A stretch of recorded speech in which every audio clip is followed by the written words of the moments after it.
Hello. Welcome back to Holy Histories, where we dive deep into inspiring and faith-filled stories that bring the Bible to life. Today, we're excited to share a unique and powerful story titled A Well of Mud. If you've ever wondered how God can take the most unlikely situations and turn them into blessings, this story is for you. It's a tale of faith, transformation, and how God uses even the dirtiest of circumstances for His divine purpose. Before we dive in, make sure to subscribe and hit that notification bell so you don't miss any of our future faith-building content. Now, sit back, relax, and open your heart as we explore A Well of Mud. The sun beat mercilessly over the village, a tiny speck of life in the midst of an arid landscape. The land was cracked and dry. Its once fertile soil is now brittle underfoot. Every leaf had long since withered, and the riverbeds had turned to dust. The drought was unlike anything the villagers had ever experienced. Livestock had perished, crops had failed, and hope was fading faster than the water in their wells. The villagers grew desperate. Each day they trudged through the suffocating heat, searching for any source of water, yet their efforts were in vain. In the heart of the village stood a single well, an ancient structure that had once provided fresh, life-giving water. Now it was a pit of thick mud, too thick to drink, too thin to shape. People gathered around it, staring into its murky depths with hollow eyes. The well was a symbol of their despair, a monument to the death of hope. Among the crowd was a humble potter named Eliab. His hands, once skilled in shaping clay into vessels, were now idle, as there was no water to mix with the earth. Each morning, he would rise before dawn to pray, pouring out his heart to God, begging for rain. But the heavens remained silent, yet something stirred in Eliab's spirit, a persistent whisper that urged him not to lose faith. God is the potter, we are the clay, he would remind himself, recalling the words of the prophet Jeremiah in Jeremiah chapter 18, verse 6. As clay is in the potter's hand, so are you in my hand. Eliab's faith set him apart from the others. Where they saw a well of mud, he saw potential, something that God could use. One evening, after another long, fruitless day of searching for water, Eliab knelt by the well, his knees sinking into the mud. With his hands clasped tightly, he prayed, "O Lord, you are the creator of all things. Just as you shaped man from the dust of the earth, I believe you can bring life even from this well of mud. Show us your mercy, O God." As the words left his lips, a stillness settled over him. He felt a strange peace, one he hadn't known in months. In that moment, Eliab knew that God had heard his prayer. His mind turned to the scriptures, to the promises of old in Isaiah chapter 41, verses 17 to 18. When the poor and needy seek water and there is none, I, the Lord, will answer them. I will not forsake them.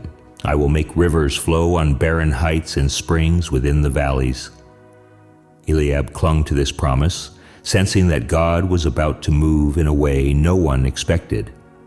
He rose from his knees, his heart full of determination. Tomorrow he would return to the well, not to stare into its emptiness, but to dig. It made no sense, but Eliab was certain that God was calling him to act. Little did he know the miracle that was about to unfold would not only save their village, but transform their hearts forever. That night, as Eliab lay in his humble home, the weight of the village's desperation pressed heavily on his mind. The quiet sounds of the village were now filled with restless murmurs, people tossing and turning in their homes, unable to sleep. The air itself seemed to carry the tension of unanswered prayers. Eliab's own heart was heavy, though he had felt God's peace earlier by the well. He couldn't help but wonder, what if nothing changed? What if this drought was meant to last forever? Unable to rest, he rose from his bed and knelt beside it in prayer once more. "Lord, your ways are higher than our ways," he whispered, his voice breaking the silence of the night. "But I do not understand. We are desperate for your help, yet the well is filled with nothing but mud. How can life come from such a place? Show me what you desire from us, and I will follow your command." As he prayed, his mind drifted to the scriptures. He remembered how God shaped Adam from the dust of the ground, breathing life into him. If God could bring life from dust, surely he could bring life from mud. Eliab's thoughts were still swirling when he finally drifted into a deep sleep. That night, Eliab had a dream unlike any he had ever experienced. In it, he stood once more by the muddy well. The sky was a deep, oppressive gray, and the village around him seemed ghostly and empty. But there, at the edge of the well, stood a figure. Eliab couldn't see his face clearly, but he knew instantly in his heart it was the Lord. The figure beckoned him closer, and as Eliab approached, the Lord spoke, his voice gentle but firm. "Do you trust me, Eliab?" the Lord asked. "Yes, Lord," Eliab responded, though a tremor of uncertainty rippled through his voice. "Then do as I command," the Lord said, gesturing to the muddy well. "Dig into the mud. From it I will bring water that will quench the thirst of the village and restore life to the land." Eliab looked down at the thick and sticky mud and felt a surge of doubt rise within him. "But Lord, how can water flow from mud? There is no life in this well." The Lord's response was clear, cutting through Eliab's doubt like a sword. "You are clay in my hands, just as this well is in mine. Do not question my power. As the potter shapes the clay, so do I shape you, and so will I shape this well." The words echoed the scriptures Eliab had long known by heart. "As the clay is in the potter's hand, so are you in my hand, O house of Israel." In the dream, Eliab knelt down and placed his hands into the mud. The moment his fingers sank into it, he felt something shift deep within the well. Though he could not see it, he knew. Water was rising, pushing through the layers of mud, breaking free from the earth itself. Suddenly, Eliab awoke with a start, his heart pounding in his chest. He sat up in bed, drenched in sweat, the vividness of the dream lingering in his mind. He knew without a doubt that it had been no ordinary dream. It had been a vision from God. Eliab could still hear the Lord's voice ringing in his ears. "Dig into the mud." The command was clear. Eliab was to return to the well and dig, even though it made no sense in human terms. He would obey, no matter how strange or futile the task seemed. Faith, after all, was the evidence of things not seen. God had spoken, and Eliab's part was simply to trust and act. Eliab's resolve to obey God's command grew stronger as he set out for the well. The morning sun had barely risen, casting long shadows over the village. The familiar sight of dry earth and wilted crops greeted him. But today something was different. Today he was on a mission, one that made little sense to anyone but him. God had spoken, and Eliab would answer that call, no matter the cost. As he walked through the dusty streets, word of his journey spread quickly. A few villagers who were up early to tend to what little remained of their crops spotted him carrying his tools. "Eliab," one of them called out, wiping sweat from his brow. "Where are you headed so early? The fields are as dry as ever." Eliab stopped and looked at the man, his expression calm but determined. "I'm going to the well," he replied simply. The man frowned, his brow furrowing in confusion. "The well? You mean that pit of mud?" he asked, incredulous. "There's no water there, Eliab. You know that." Several other villagers gathered around, curious about what Eliab was doing. He knew their questions would soon turn to ridicule, but his heart was set. "The Lord has spoken to me," Eliab said, his voice steady. "He told me to dig into the mud, and from it he will bring water." The crowd grew silent for a moment before erupting in laughter. "Water from mud?" a woman exclaimed, shaking her head in disbelief. "Eliab, I know you're a man of faith, but this is madness. We've all seen the well. It's nothing but muck and filth." Another villager chimed in. If God wanted to send us water, he would have done it by now. There's nothing left in that well but disappointment." Eliab felt the weight of their doubts, but he clung to the memory of his dream, to the sound of God's voice calling him to act. Faith is the substance of things hoped for, the evidence of things not seen. He reminded himself he had not seen the water yet, but he hoped in God's promise. "I understand your doubts," Eliab replied, his voice rising above the murmurs of disbelief. "But I trust in the Lord's plan. He has spoken, and I will obey. What seems impossible to man is possible with God." With that, Eliab turned and continued his journey toward the well, leaving the villagers behind. Some shook their heads while others followed him at a distance, curious to see what would happen next. Whispers of his supposed foolishness spread like wildfire, but Eliab remained focused. He knew the task ahead would not be easy, but his faith was stronger than the ridicule of men. When he arrived at the well, it looked as it always had, thick brown mud sloshing around the bottom, unmoving and lifeless. For a moment, a pang of doubt threatened to creep into his heart. He had heard the villagers' words, and now, standing before the muddy pit, he could see why they scoffed. What kind of water could come from such a place? But then Eliab remembered the scriptures that had sustained him during the long months of drought. "When the poor and needy seek water and there is none, I the Lord will hear them. I the God of Israel will not forsake them." God's promise echoed in his heart, louder than any doubt. As he prepared to dig, more villagers began to gather around. They stood at the edge of the well, some crossing their arms, others shaking their heads in disbelief. One man stepped forward. "Eliab, this is a fool's errand. You'll only find more mud. Why waste your time?" Eliab met the man's gaze with calm assurance. "I waste nothing when I obey God," he replied. "If it is his will, then water will flow. I will dig, and we shall see what he does." With that, Eliab knelt at the edge of the well, setting down his tools. His hands sank into the mud, thick and clinging to his fingers. The villagers watched in silence as he began to scoop out handfuls of mud, his movements deliberate and steady. With each handful, the mud seemed to grow heavier, as though resisting his efforts.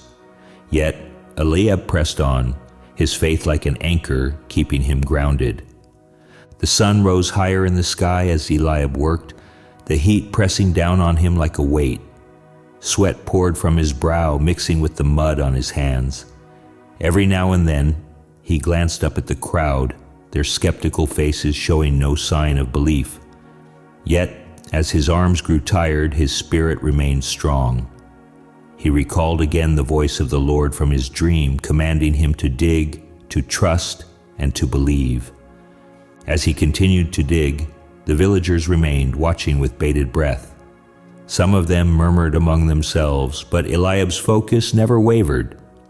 He knew that soon the Lord would answer, and what had once been a pit of mud would become a wellspring of life.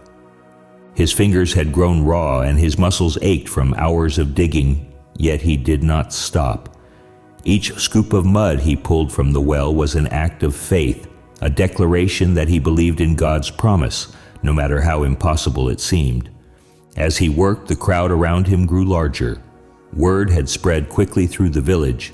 Eliab the potter was digging in the well. Many came out of curiosity, others out of disbelief, but all of them had one thing in common. They did not understand. They saw only the mud, the dryness of the land, and the futility of Eliab's efforts. The sun had risen high in the sky, and the heat was becoming unbearable. Yet Eliab continued to dig. From the edge of the well, a young boy watched closely. His name was Asa, and though he was small, his eyes were wide with wonder. "Mama," he whispered, tugging on his mother's dress, "why is Eliab digging in the mud? Isn't there no water?" His mother, a woman named Miriam, frowned. "Yes, child, there is no water in that well," she replied, shaking her head. "Eliab is wasting his time. It's been dry for months." Asa looked back at Eliab, his small heart full of questions. "But what if God does make water come from the mud?" he asked, his voice filled with innocent hope. Miriam sighed, brushing the sweat from her forehead. "God can do anything, Asa, but this doesn't make sense." Eliab could hear the murmurs of the crowd, but he didn't let them deter him. His hands plunged into the mud again and again, pulling it away from the center of the well. The mud was thick and unyielding, sticking to his fingers and tools, but each time he scooped it out, he whispered a prayer under his breath. "Lord, I believe. Lord, I trust you." Suddenly, an older man, one of the village elders, stepped forward. His name was Tobiah, and he was known for his wisdom, though in this moment his voice was tinged with frustration. "Eliab," he called out, "how much longer will you dig? The well is dry and your efforts are in vain. Don't you see? There's nothing here but mud." Eliab paused, his chest rising and falling with deep breaths. He looked up at Tobiah, his face streaked with dirt and sweat.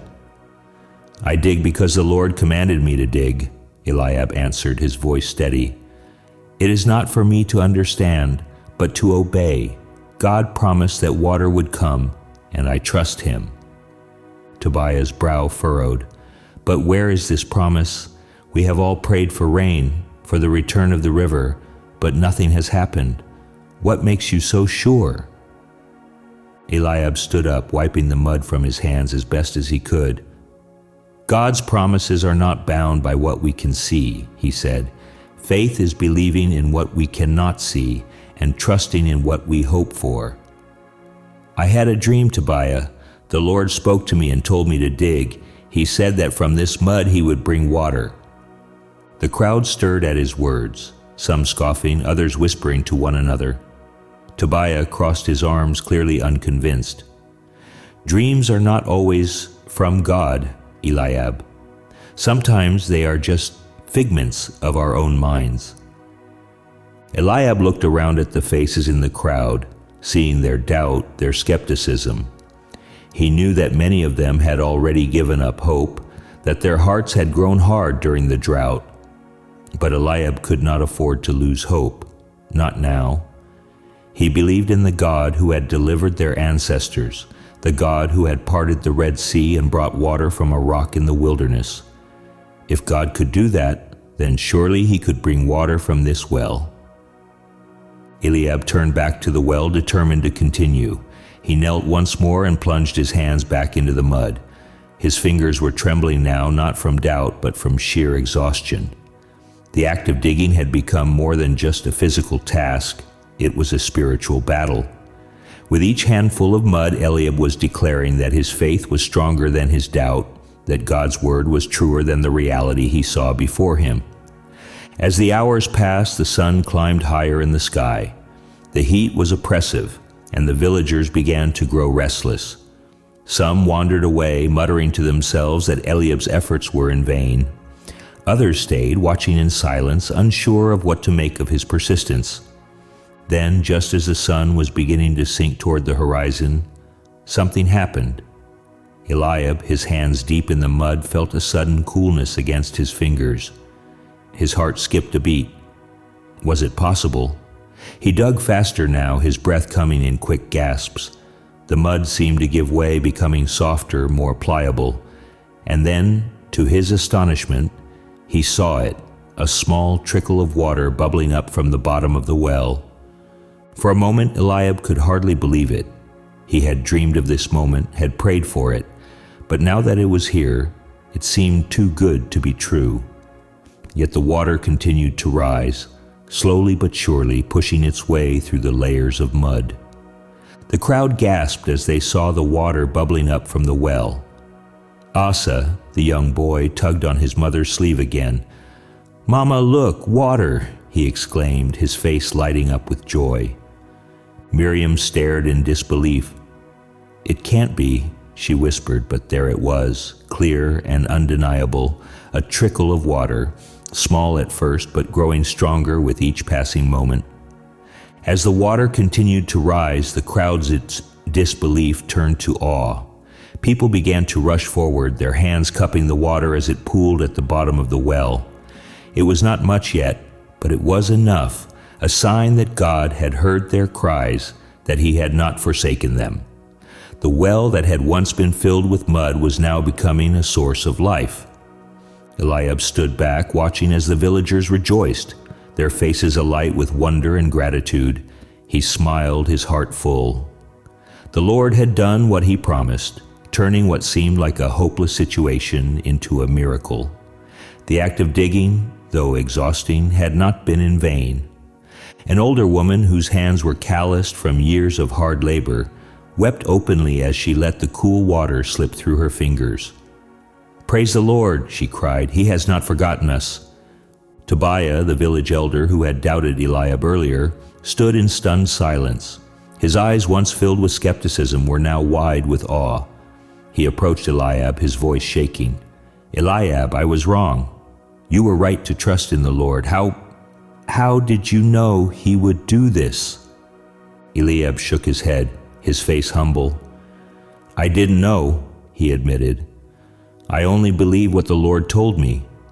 In my dream, he said he would bring water from this well, and I trusted him.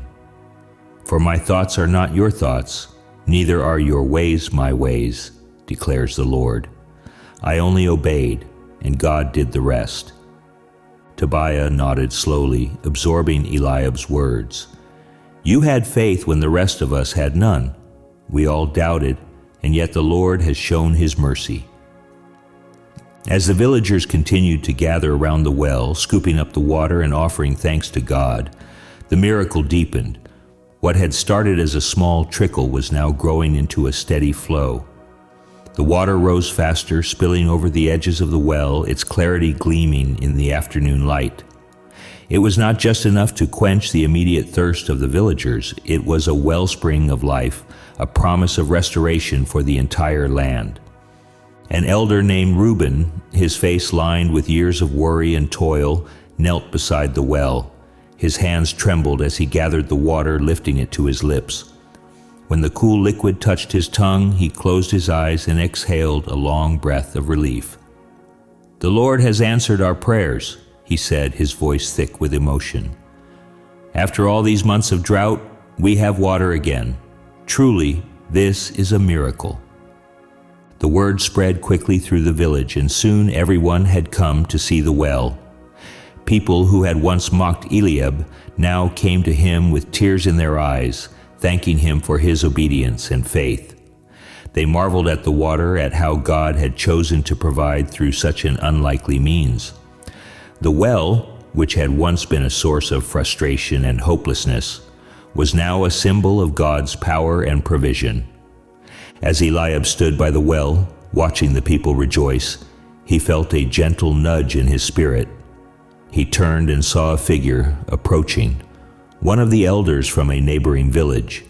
His name was Jair, and he had traveled for days in search of water, hoping to find help for his own people.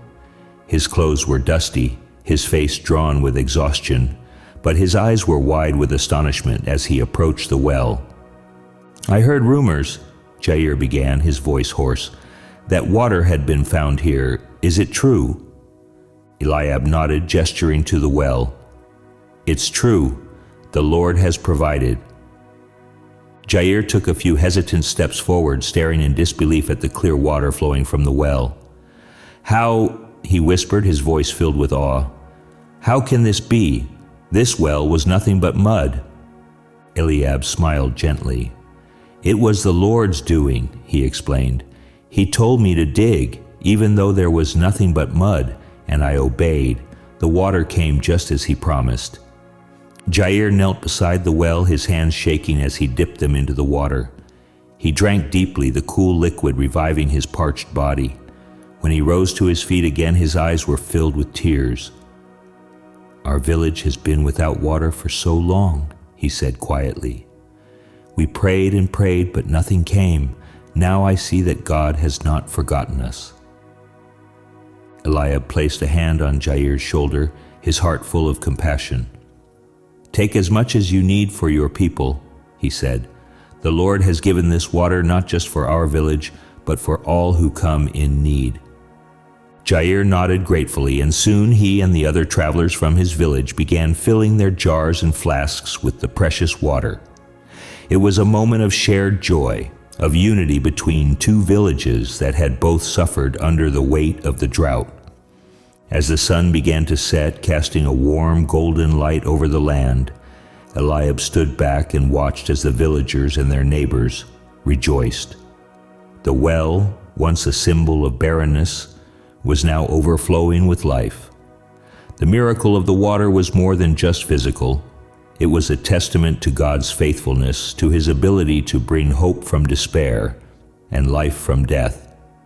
Eliab closed his eyes for a moment, offering a silent prayer of thanks. He remembered the words from the scriptures in Isaiah chapter 41, verse 17. "The poor and needy search for water, but there is none. Their tongues are parched with thirst. But I, the Lord, will answer them. I, the God of Israel, will not forsake them." God had not forsaken them. He had heard their cries, and he had answered in a way that no one could have expected. As the night fell and the stars began to appear in the sky, the villagers continued to celebrate, their hearts full of gratitude for the miracle they had witnessed. And Eliab, though exhausted from his long day of digging, felt a deep peace settle over him. The Lord had done what he promised, and that was enough. The miracle at the well was not just a moment of awe. It began a transformation that swept through the entire village like a river of renewal. In the days that followed, the once dry land seemed to breathe again, nourished by the fresh water now flowing steadily from the well. The crops, which had been withering under the relentless drought, began to show signs of life. Green shoots pushed through the cracked soil as if they too had been waiting for this moment of deliverance. The village, which had been so burdened by despair, was now buzzing with activity. Farmers hurried to irrigate their fields, ensuring the precious water reached their thirsty crops. Women carried jars of water back to their homes, their faces radiant with hope. Children, who had only known the dryness and the daily struggle for survival, now played by the well, splashing in the overflow and laughing as their feet danced in the mud.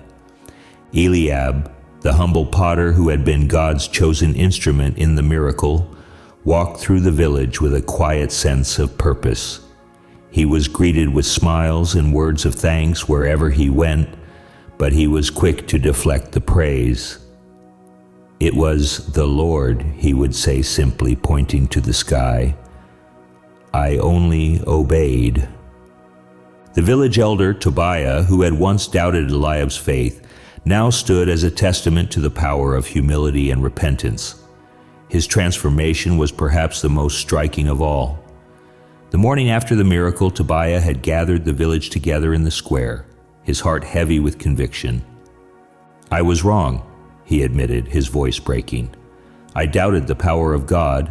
I mocked Eliab when he spoke of the dream God gave him, and I led others to doubt as well. But the Lord, in his mercy, has shown us all that his ways are higher than ours." Tobiah bowed his head, tears glistening in his eyes.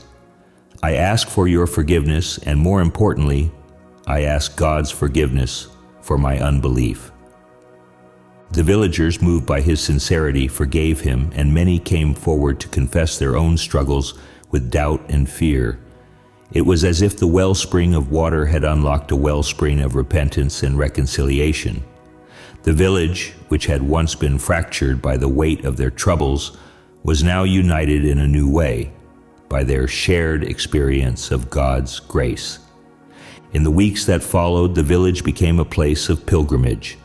Word of the miracle spread quickly to the surrounding towns and villages. People came from miles around to see the well that had once been filled with mud but was now a source of life-giving water. Jair, the elder from the neighboring village, returned often, bringing others who had suffered from the drought. Like him, they knelt at the well, their faces filled with wonder and gratitude as they drank from its waters. With each new visitor, Eliab would retell the story of the dream God had given him, of his obedience, and of the miracle that had followed.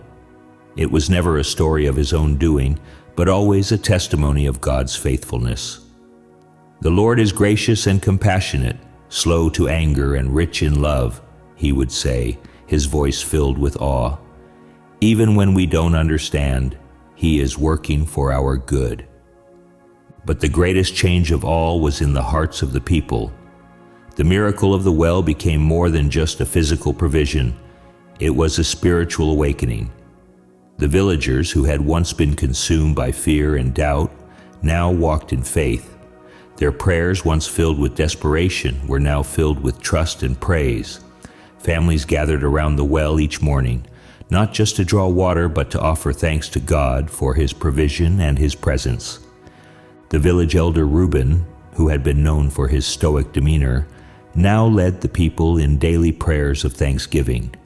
His once stern face was softened by the joy that had taken root in his heart. "We thought we were forsaken," he would say, his voice thick with emotion, "but the Lord was with us all along. We only needed to trust him." The children, too, began to understand the significance of what had happened.